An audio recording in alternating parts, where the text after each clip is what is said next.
Your intelligence, welcome to the video. Sending some love, some positive vibes your way, especially if you need them out there today. Happy Easter to anybody watching on the day that this video is uploaded. I escaped over to the office just to do a little champion guide because I missed you guys, damn it. And I did a sponsored video on my main channel, so I figured I'd give a little real RSL content for you guys today.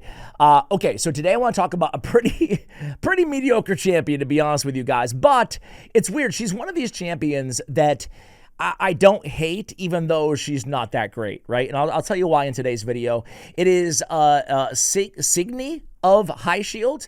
If you read her lore story, obviously, she's a descendant of Sigmund the Highshield. They basically saved the Bannerlords together. It's actually a pretty cool kind of companion story. Man, I'm in this like kind of graphic novel-y, comic-y mood right now, kind of just in life in general. I would love to see Raid come out with like some actual graphic novels on the lore that they have in the game. For me, it would make it so much more real to actually see visually these stories rather than just reading them, in the champion lore category. And, you know, Plarium, they're geniuses when it comes to monetizing anything and everything. So it'd be a cool way for them to make a few more dollars or pounds or euros or quids or whatever the heck off of us, right? So anyway, Signy of Highshield she was actually part of the Gretel fusion. So a lot of you guys may have her or may have had her at one point. Maybe you have an extra copy lying around. You can see she's very armor claden. I don't want to mess with her. Let's put it that way. I don't want to mess with her. Look at the size of that sword, too. Holy mackerel. So pretty cool aesthetics on her. She's pretty tanky, right? She got almost 21k rounding up on the base HP, which we love because she is an HP-based damage dealer as well. So what does she do? Plate Breaker. Her A1 attacks one enemy 2 times. Each hit has a 25 booked up to 50% chance of placing a decreased resistance debuff for 2 turns. Each hit also heals this champion by 20% of the damage inflicted. So it can be a pretty solid heal for herself.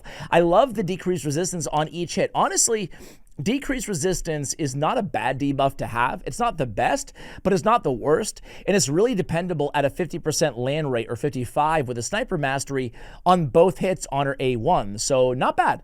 On the A2, Highshield's Defiance is a 3-turn cooldown AoE attack before attacking, 100% chance of removing 1 random debuff from all allies. Gotta love it. After the attack, has a 100% chance of removing 1 random buff from all enemies. Kinda love it. I love the fact that she's removing a buff from all enemies, but I hate that it's happening after the attack. It could be like block damage, and she's going to remove it after she attacks them. You'd really love to see that before the attack. It wouldn't make her broken or anything like that. So an interesting design choice on this champion, giving her kind of that handicap. Albeit, though, all in all, it's a pretty good ability here on the A2 as well. Just Cause. Pretty good movie. Who is in that? Just Cause. It was Lawrence Fishburne? Maybe Lawrence Fishburne. Okay. Now I'm going to look. No one knows this movie because you're not as old as me. Just Cause movie. But it's actually like a pretty good movie, right? It's a 1995 thriller with Sean Connery and Lawrence Fishburne. Yeah, so there you go. Check it out. Check it out if you're looking for something to do tonight after this mediocre video. All right, so we have increased resistance and a reflect damage for 2-turn duration on a 4-turn cooldown. Not the best ability out there in the world. I'm not going to lie to you guys. 2 of my least favorite buffs in the game, honestly. They're kind of cool, kind of good to have, and I like the synergy with the passive. Hero of the People.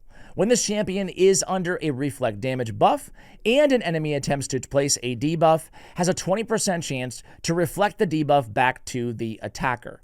Not a bad move. You can reflect debuffs such as a poison back onto the dragon. You can reflect a bomb from Bommel back onto Bommel. Now, the thing is it's only this champion, though. Think of how insane she would be in those specific areas if it was while an ally's under a reflect damage buff placed by this champion has a 20% chance. So again, kind of with that A2 as well, it's kind of a story of what could have been with this passive. if it was not just champion, but an ally 20%, then you could absolutely use her in Bommel in areas, again, like Dragon, and she'd be pretty solid as a like a kind of a support utility champion on those niche areas of the game. But 20% on just this champion, it's nice, but it's not enough to kind of build, in my opinion, build your whole team or strategy around it. So that's her kit. All in all, we get a solid A2, we get a pretty solid A1, we have Just Cause, solid movie, and then we have the Hero of the People. Again, as I said earlier, I don't hate her, but I don't love her. She's definitely not a champion that I would recommend people go out there and max out, right? But I've maxed her out, so you guys don't have to. Or you can see what I do with her and you can make your own decisions. So I noticed that her multipliers on her AoE weren't that bad. Now, hellhades.com, they say it's a weak... I'm not sure how they do this, honestly. They give her a 3 overall rating. And then area rankings, what do they give? Eternal Dragon, Frost Spider...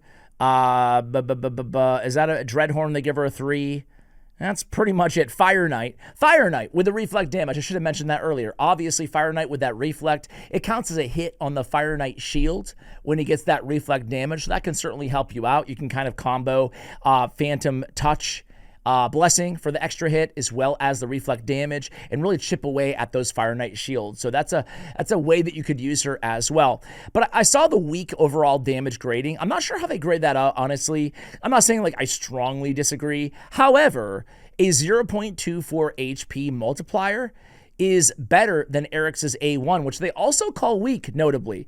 But Eric's A1 hits pretty damn hard. And so does her A2, her AoE on the A2. Now, pretty damn hard for an HP-based support champion, you know? Not like pretty damn hard compared to like, you know, a Genbo, the Dishonored or something like that, right? Or Dirindil, you know, some solid epic nukers. But enough that she can be a nice kind of DPS support for your team with this AoE. A 0.24 multiplier on an AoE, provided that you have a decent amount of HP on her. Again, I don't think you'll be incredibly let down with the damage that she puts out here in this video. How did I build her? Well, what are stat priorities here?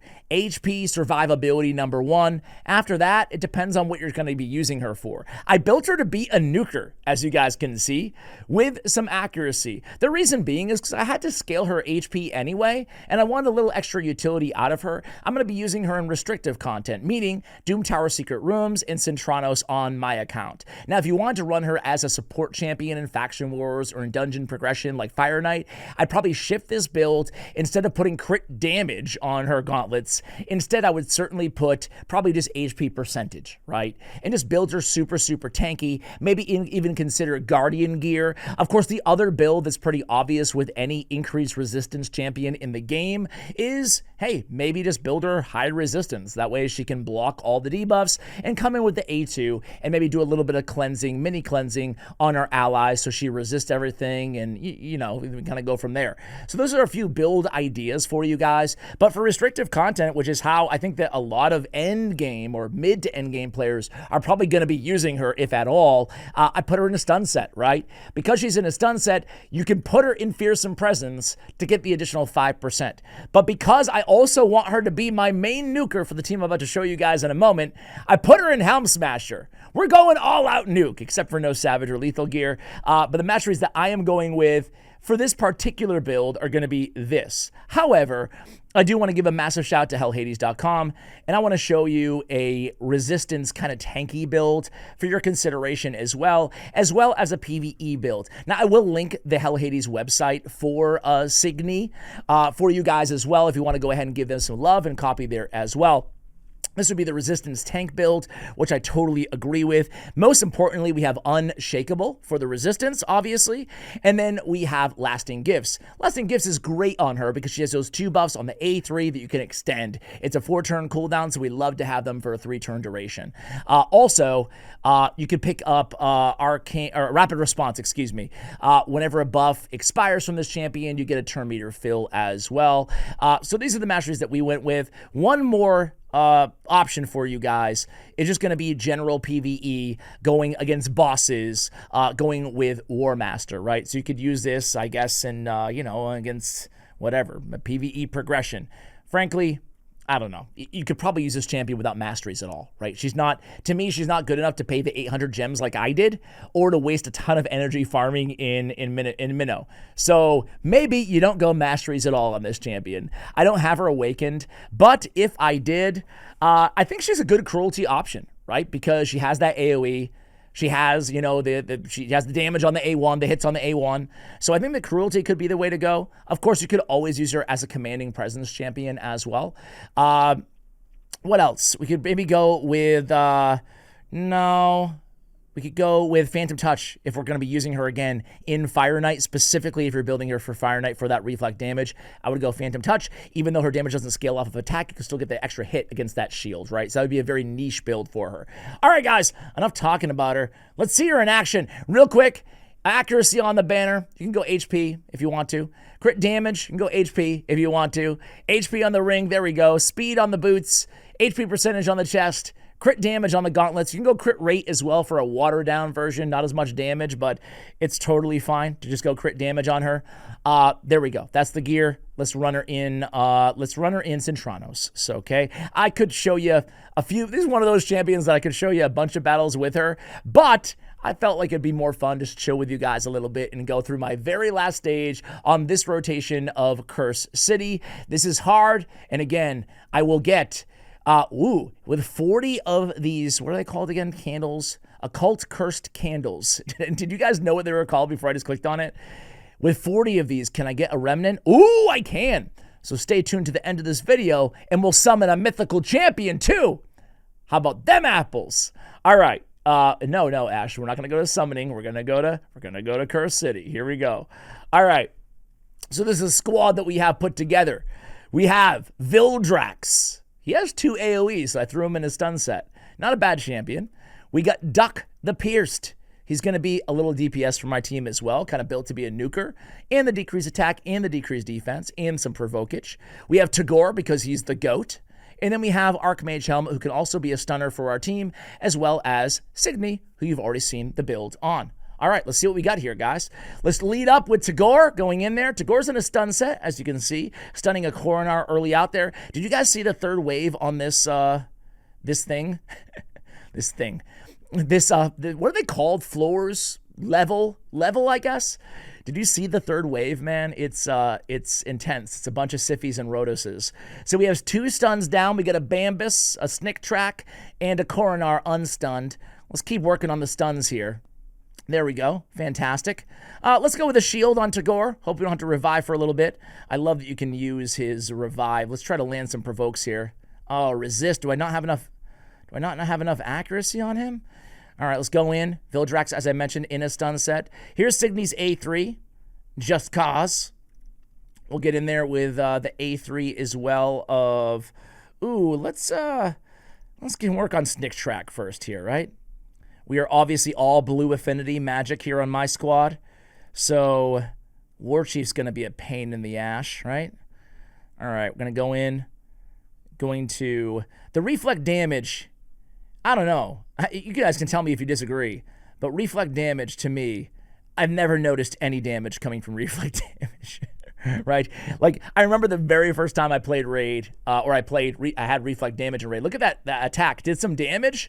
And look at all those stuns we got from it. Not bad, right? I'm going to save my A2 on Archmage. Just pick away at Snick Track instead.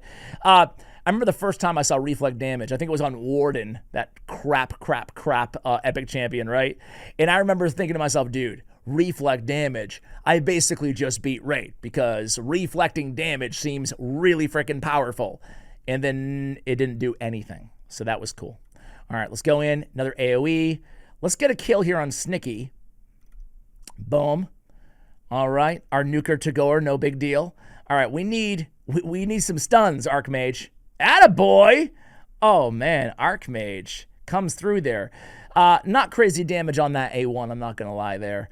Let's go ahead and work on Coronar. So in situations like this, we can start A1 cycling in a moment here. So, you know, this is probably super obvious to you guys, but we want to start working on the champions with the lowest turn meter who are not stunned, right? So it would be War Chief. Then he gets the stun. He's stunned. So we're going to shift. We're going to start working on Coronar until he gets dead or stunned. So let's go in there. I forgot that Bambi there. Bambus, excuse me, wakes up. Stupid Bambus. All right, there we go. Now we can just A1 cycle and make it to our second wave. Exciting stuff, I know, guys. I know. Try not to fall off the edge of your seat here in anticipation for our third wave in a half an hour. War Chief is really annoying. I'm thinking I just got to be careful of our health here, right? Want to make sure that we don't get a death here. I'd hate to use Tagor's. Okay, there we go. Should I use? No, I'm not going to use it. I'm not going to.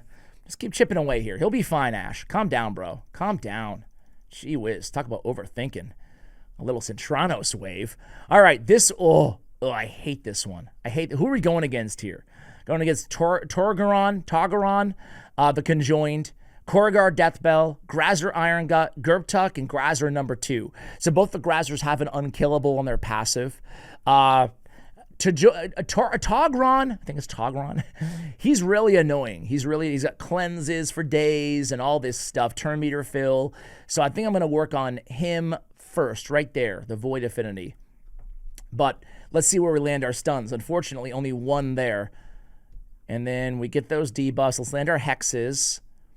And we still have only one stun. Come on, Signy. Oh, dude. What a beast she is. Let's go A3 with Archmage. Man, what a beast. All right, that was beautiful. All right. So it's already, all those stuns are already off. That lasted. Okay, let's start working on Togron again because he can.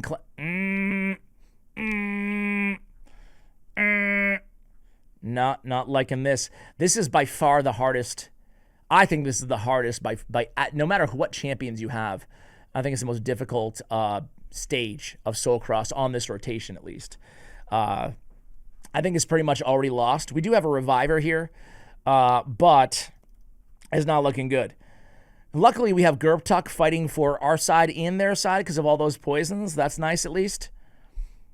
Let's keep it going here. Get a nice heal on Tagor's A2. And let's go in there. And again, we got resisted on everything. So whatever our accuracy is, I think it was 360 or whatever, it's not enough, unfortunately.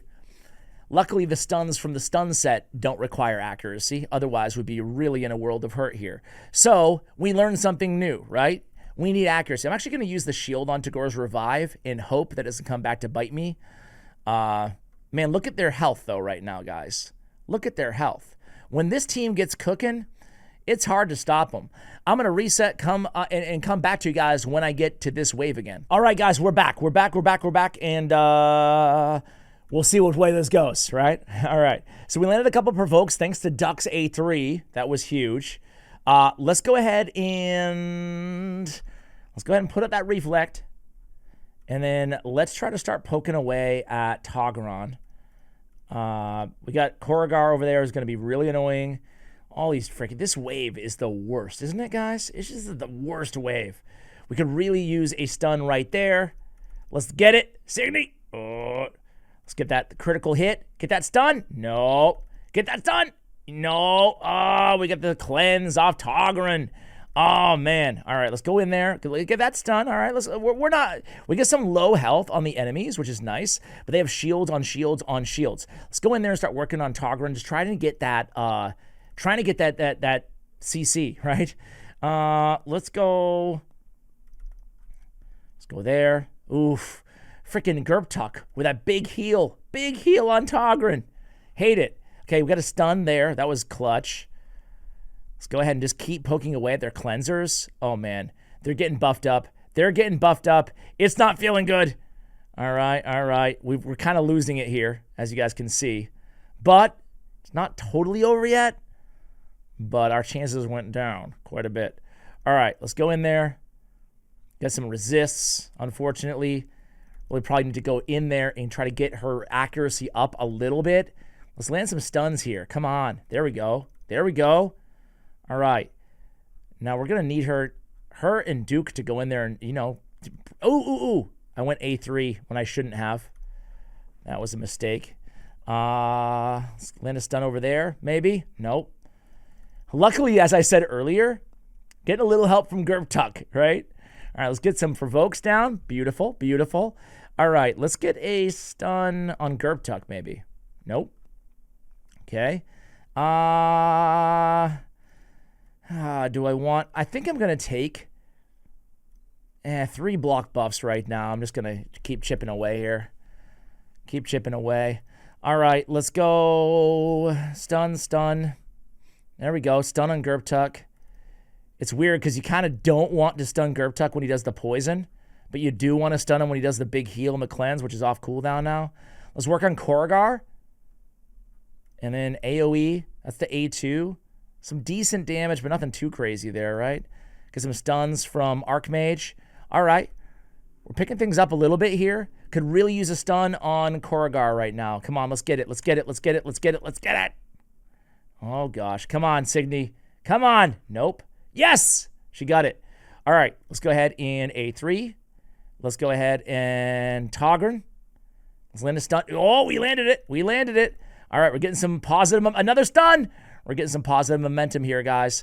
All right. Tuck's going to land some poisons on his next move. Let's go in the big AoE there. Nice damage. Nice damage. All right. We're going to have to deal with the unkillable for 1 turn. Okay. There it is. So let's get our first kill. Boom! All right, let's go. Let's get that kill. Boom! There we go. Signy gets it down. All right, all right. All of a sudden, I'm liking our chances a little bit more here. All right, let's go in. Let's just keep hammering away here with AoEs and worry about who we're going to kill next as somebody gets low, right? Let's go ahead and go in with the A3 of Signy. Let's go in with the A1 on Gerpy. Gerpy? Yeah, I went there. I called him Gerpy. Yeah, for sure. All right, Korrigar. There it is. Got nice stun RNG here. Let's get nice AoE there. Beautiful. More poisons. Absolutely, Tuck. Keep them coming, buddy. All right, let's get that unkillable procced. And then we'll have a kill ready after we remove the unkillable. And then both of our Grazer Iron Guts will be down. Be very, very helpful. All right, let's go in there. AoE, increase speed, get a little healage, pop it, dead. All right, now we're cooking. All right, I almost can just put it on auto here for a minute and let the team do some work. And then once we're down to 1 or 2 champions left, I'll A1 cycle and I'll come at you guys when we get to the 3rd wave. So be right back. All right, guys, the moment of truth. 10 minutes in the 3rd wave. We've got Rotos. We've got Siphi. We've got a Necrit, a Rotos, and a UDK. Here we go. So Rotos is going to get cleansed off of Siphi, which is really annoying. I think that dealing with Siphi first would be ideal here. Let's go in there. Let's get some shots. Yeah, we already have increased speed, so let's just go in there, get some more stuns, get some debuffs. All right. Let's just start working on a Rotos here, even though we need to work on Siphi. So let's just go with the A3, get that increased resistance down. Okay, Rotos. Even with the reflect damage, you don't get much from Rotos there, huh? Yeah, I guess a little tiny bit. Let's go ahead and provoke. Let's go in, work on Siphi here. The big AoE attack. There it is. Pretty good damage. I'm interested to see where it ends, right? With her damage there. I don't think there's any real need to pop off Rotos with a shield over here because Siphi's just going to revive him with 100% turn meter anyway, right? So he doesn't hit that. It's not like a PvP Rotos when you go against him in PvE. I have this fear of Rotos for good reason. But in PvE, he's not that bad, right? Siphi's down. That's basically going to be it, right? Let's work on this Rotos. Could probably work on Necret, but it's all good. I'm going to have the AoEs up in a moment here as well. And one more. It's a double hit, single hitter. We'll go with the A3. We'll go with, is it a single or a double? Double. Let's pop him off. Tagore, get the kill. Yeah. I'm asking whether it's a single or double because of UDK, obviously. Let's go in that AoE. Nice damage. Another AoE. Decent damage. Let's get the, it's going to be circumvented by UDK, but I think it's safe to say that we can go on auto, and we have completed Cintranos. All because of our girl, Nah, if I didn't have her, I'd probably just run a lure, so I'd be okay. But she is actually pretty helpful, right? Like, again, a tanky damage dealer. I love that A2. Really solid ability. But overall, like, let's just be real. Like I said in the beginning, she's a very average champion. You know, she's a very, I would say, like a C. You know, like a perfect grade, C, maybe C minus even, you know? But you can get some utility out of her, like so many champions in this game. So let's pop off UDK. And as soon as he's dead, let's just A1 cycle here because it's going to take us forever if we buff up and whatnot. Because he has that passive UDK that everybody, or that didn't need him passive, that everybody who's dead makes him more powerful, which is really annoying. But, you know, finally, as I spam my my mouse click button here on UDK, we'll get the kill. And let's take a look at damage. Of course, he gets his A3 off. Let's take a look at the damage here. Very curious to see how this support team will kind of pan out. Oh, come on. Can we get him? Get this UDK off the screen. Come on, man. Oh, golly. He just keeps getting turns. He can't stop. Can't stop. Get that kill. One more. One more. Okay, there it is. There it is. So she is indeed our DPS winner. Almost 1 million in the damage there. But you can compare it to like Tagora's decent DPS. Archmage Helmet can have decent, like all of these champions can be decent kind of damage dealer supports. So it's really cool to see her out damage everybody. Granted, she was the only one with Helm Smasher. So do take that into consideration. She's definitely not like an uber nuker, but you can absolutely get some damage from her, let alone everything else that she brings to the table, right? So back to the map. Let's go ahead and claim our candles, our occult cursed candles. Let's go over to the remnants. Dude, I was confusing the stupid candles with the remnants. What a dum-dum. All right, so I guess you won't see it, guys. I apologize. But I was thinking in my head for some dumb reason. I apologize. But collect Cursed City remnants to summon champions, and you get them from, well, you can see. Amos, Soul Cross, Plague Home, like all the different areas. The candles go to the chests and to Carnage if you don't have them yet. So, no summoning, but you know what I'm going to do for you guys, just because I promised you some sort of a payoff at the end of the video. We're going to summon 2 Sacred, see if we can get a Unity Lego. What do you say? Here we go. 1, maybe 4, maybe 3. So we'll do 2 more, okay? All right. Overall, I feel like a little bit of a dummy for saying that at the beginning. But savvy viewers already caught me when I said it the first time. Of course, no legendaries. Why would we expect anything differently? Guys, we're going to end it there, but let me know what you think of Signy. Signy? Is that how you say her damn name, man? Man, I'm all over the place. The video started so strong. But overall, I think that Signy is like I said, a C champion. You can get utility out of her probably without masteries, probably at level 50. So I wouldn't max her out for really any account unless you're already super endgame and struggling in one of these niche areas. I don't like her that much as a progression champion unless you're really struggling for a Reflect and Fire Knight. That's going to end the video, guys. Keep the champion guide requests coming in the comments below. Much love, and as always, take care, guys, and happy Easter again if you're watching the day this goes live.